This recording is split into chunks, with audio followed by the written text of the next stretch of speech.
Hello, Calc 2 students. This is Dr. Shraggy. I am currently in Houston at the robotics competition. Day one is over, and my son's team is currently ranked 50th in his bracket. They have about 75 teams in the bracket, so that doesn't sound great in the long run, but keep in mind it is the World Championships, so frankly, being 75th in your bracket would still be pretty impressive. Anyway, after the test the other day, as part of the homework, you were doing just a tiny little nibble into section 4.1. Today we're going to take a little bit more of a nibble, talking a little bit about this story. Section 4.1 is called The Basics of Differential Equations. You're actually going to learn about differential equations in this course, which is a pretty advanced mathematical topic that, frankly, a lot of people end up taking college classes about. Pretty much any science, pretty much any kind of engineering, and pretty much any finance, for example, you almost certainly will have to take differential equations when you're in college. So there's a whole course of this. This is just sort of a little bit about the basics of it. So let's talk about them for just a little second here. Let's just start with a really simple looking little equation right here. Like this little polynomial y equals 3x squared plus x. A pretty straightforward little looking equation here. Nothing tricky here. If we wanted to just do something like take its derivative, well, those are the kind you love. It's just a derivative of a polynomial. There's no chain rule or anything like that in this particular case. It's super easy. But what I want to draw your attention to is that this equation, y prime equals 6x plus 1, itself is just an equation too. I mean, we're saying that there's a left-hand side and a right-hand side, and we can do all the things that we learned about in an algebra class. Anything that we learned there that we can do to an equation, we can do to this equation too. So I could, for example, multiply both sides by 10 and get 10y prime equals 60x plus 10. Now, I'm not saying necessarily that's what you would want to do. I just want to point out it would be fair. This equation that I have up there says the same thing as the original y prime plus, y prime equals 6x plus 1. Trying to see here if I can figure out what happened to my drawing tools. I'm not sure. Is it this one? Oh, I see. Hold on. There, this will help. So, I mean, this is just another way of saying the same thing here. We've just multiplied it by 10. Or this is another way of saying the same thing. We just instead chose to multiply it by 2. I'm not necessarily saying that would be something we'd want to do. I'm just saying we could do. We would not be breaking any rules about how you deal with equations. For that matter, another thing we could do is just add, in this case, y. So as long as I added y to the left and to the right-hand side, we absolutely could do that. I mean, we haven't broken any rules by doing that. And in fact, if we did that, in this case, well, we actually have a definition in this problem of what y means. So we could just pop that in here and say, well, apparently y prime plus y equals, and then I have the original thing plus what was the y. And then I can just do a little bit of rearranging in algebra to make it look like this bottom thing. All of these are ways of saying the same thing. All of these, let me see here, I think I have a slide for that. There we go. All of these things in the red box are all just ways of taking this original derivative. Where did it go? Where's my pointer? Hey. Sorry, I'm having technical problems here. There we go. Taking this original equation right here, y prime equals 6x plus y, all of these are just other ways of saying the same thing. All of these are just, we just did ordinary algebra things to it, but they all mean the same thing. And so, not that we would be doing that, what we're going to be doing is a little bit different, but I want to show you that actually once it's an equation, once we have an equation that has a y prime in it, we can do all the equation things that we've been doing since algebra. So if I were to do that here, what would actually happen is in chapter whatever, is that we would be taking these things and they would be the problem in chapter 4. We would be given something like this or this, and the question would be, can you solve and get the answer of this? What equation for y makes this true? So I'm having some trouble controlling my pointer here. Or makes this one true? They're all true. Which one would be true? How do you make it true, though? And then you had to find what value of y makes this true. In this case, 3x squared plus x. So your solution would be some kind of equation that doesn't have any primes, that says what y is equal to, starting with something like in this big red box that's right here, that would be some kind of equation that does have a y prime in it. All right, so this is the basic idea here, is we're trying to find the solution to a differential equation. What makes it a differential equation is what you're given is an equation that has primes in it. It has derivatives in it.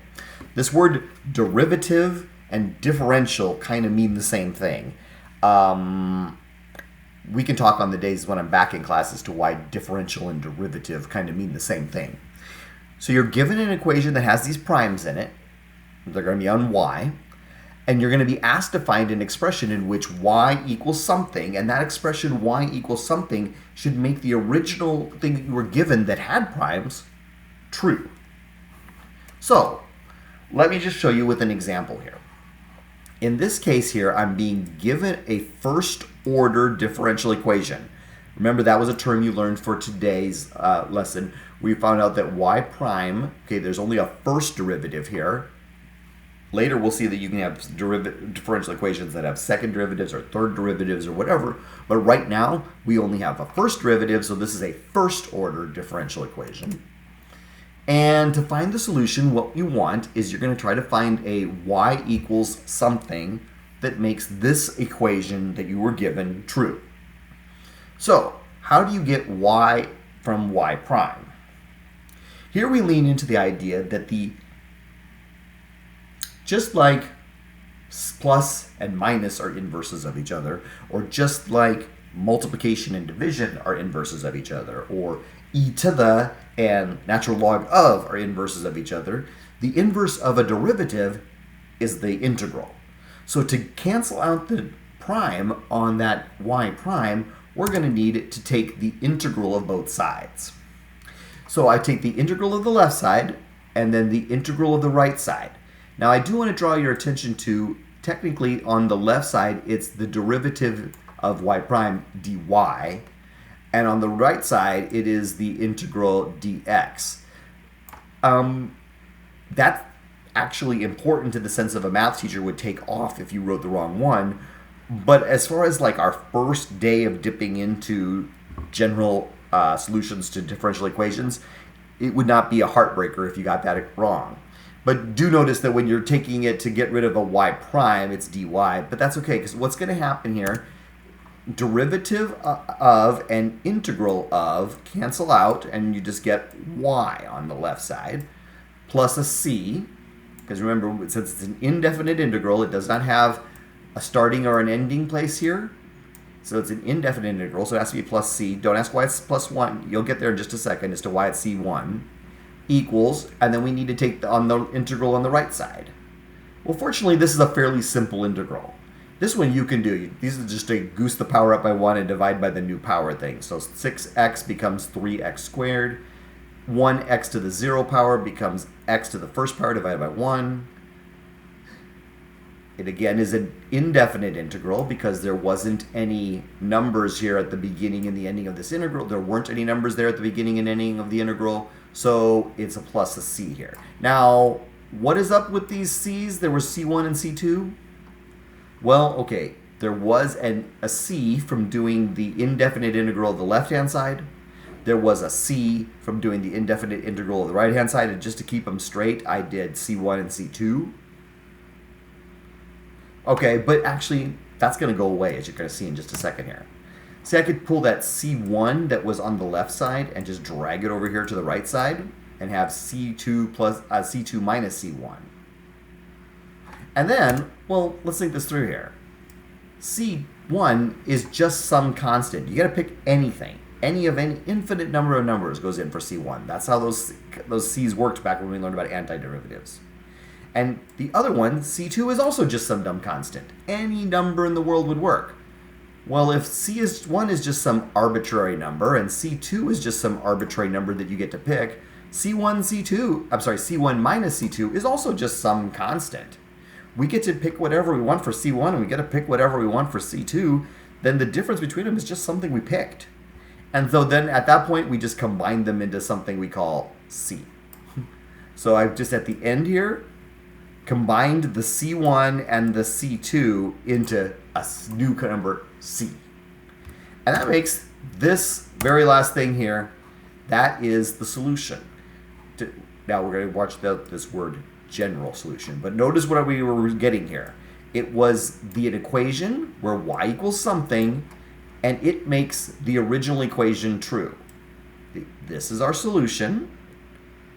It's a y equals something, and it makes this true, the original equation true, because the derivative of this guy, y prime, is equal to, and if you took the derivative of this guy, it doesn't matter what you put in C here. It could be anything from negative a million to 1/3 to whatever. It doesn't matter. When you take the derivative, it'll go away, and you get this right-hand side right here. So we're going to have this strategy here.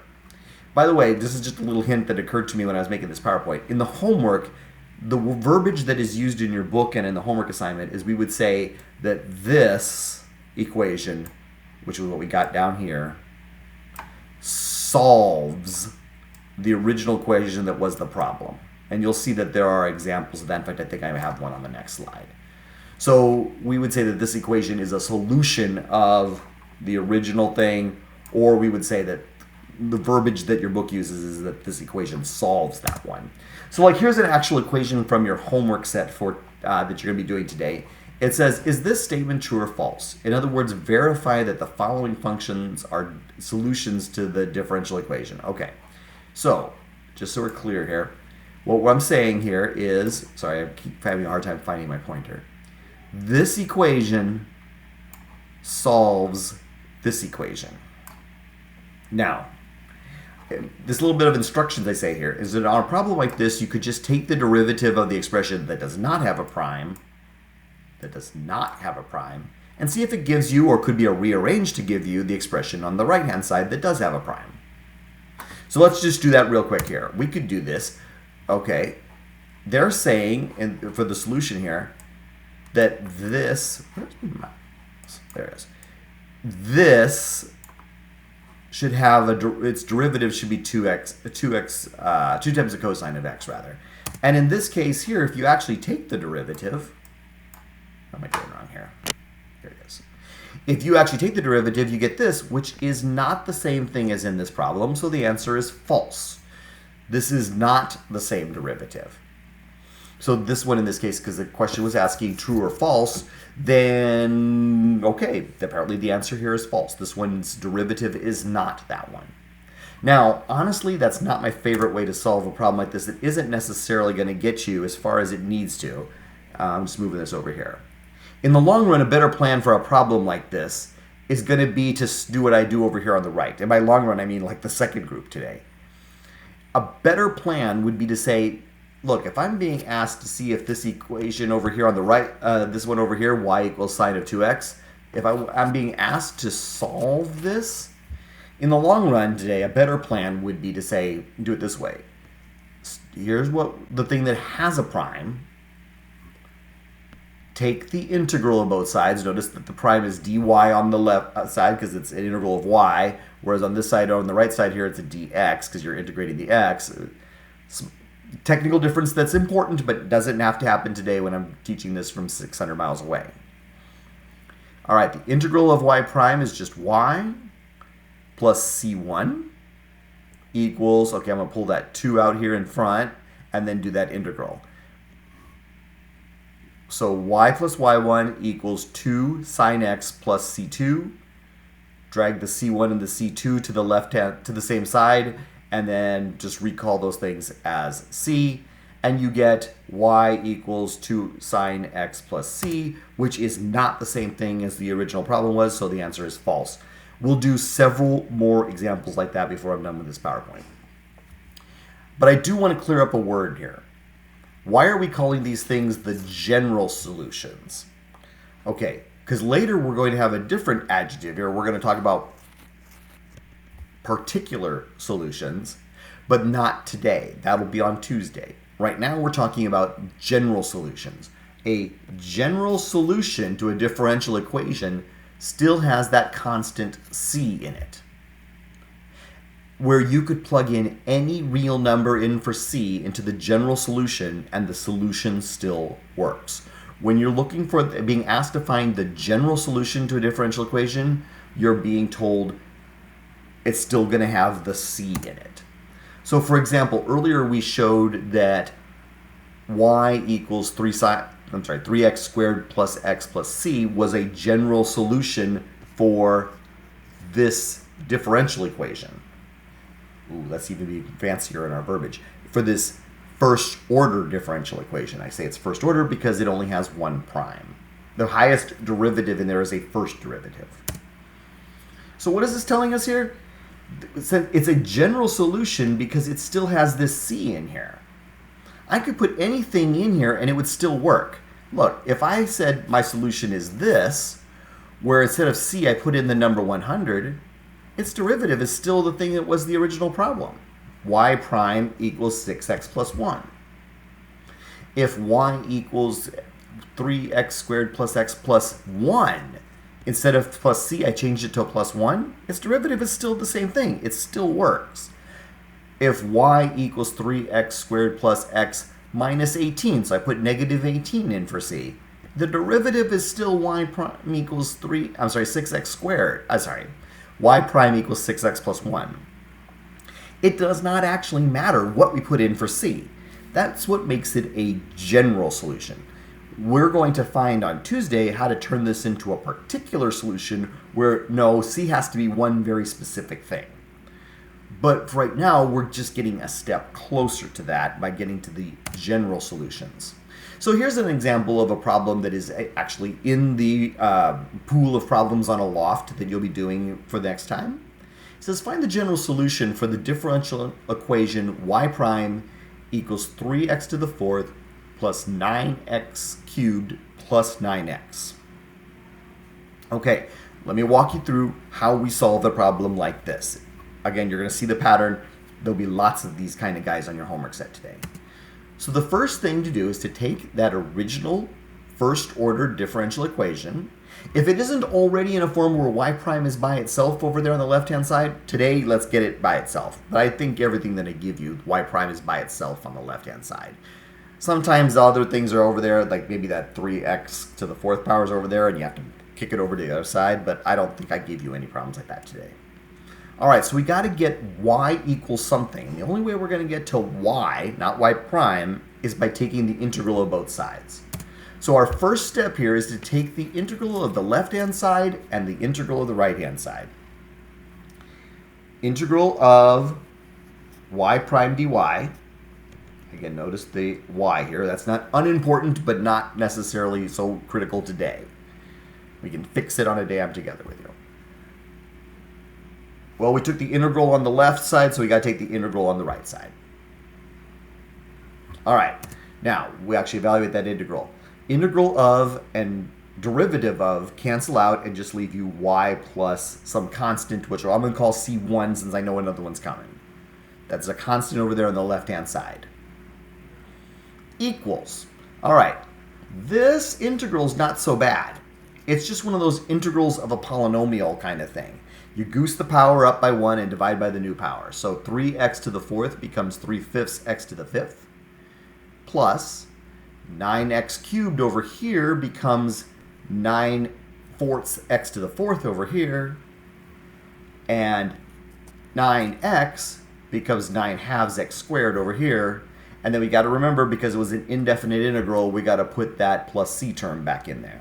In this case, because we've already had a c called c1, let's call this one c2. All right, now we can just do a little bit of pulling this c1 over to the right-hand side here. So instead we got c2 minus c1.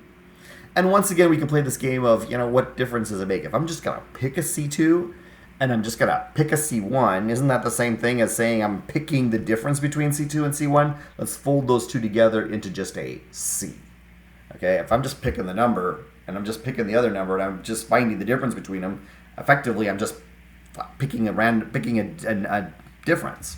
So for now, we get this final thing right here. That thing in red there, that is the solution. That is the general solution to this differential equation. And for what it's worth, that actually is choice C in the pool for that one right there. Okay, cool. Now, let's do another example of a general solution. Now, this one is considerably uglier, but the same exact set of steps are going to get it done with you. I agree. Looking at that one, I got to say, when I put this PowerPoint together, I was like, oh man, maybe I should stop before we get to that one. No, we're going to do it. All right, so our equation is y prime equals 5 times the secant squared of 3x plus 3. Okay, that looks horrible. I feel it. I almost didn't go this far with the assignment, but it's okay. All right, so we're going to start with that equation here, and the same strategy, even though it looks scary, is going to work. Since I know the solution is going to look something like y equals something, that means I got to get rid of that prime, that derivative of. And the way you get rid of derivative of is indefinite integral of. Indefinite integral of y prime dy. The indefinite integrals and the prime will cancel out. Boop. You'll get y plus c, and I'm going to call it c1 because I know another one's coming. All right, now, this thing on the right-hand side, definite integral of 5 cosecant squared of the quantity of 3x plus 3 is ugly. This is from chapter 4, 4.1, so that means it thinks you already remember everything from chapter 3. This is a trig substitution thing. Is it trig substitution or trig integration? This is trig integration, I believe. Anyway, we did that like in February. We're not going to remember that off the top of our heads, and that's okay because remember, we are encouraged to use technology to help us evaluate these kind of things. And so as a consequence, it is perfectly okay to use something like Wolfram Alpha, or if you know something better to get the solution here, to get you to this integral.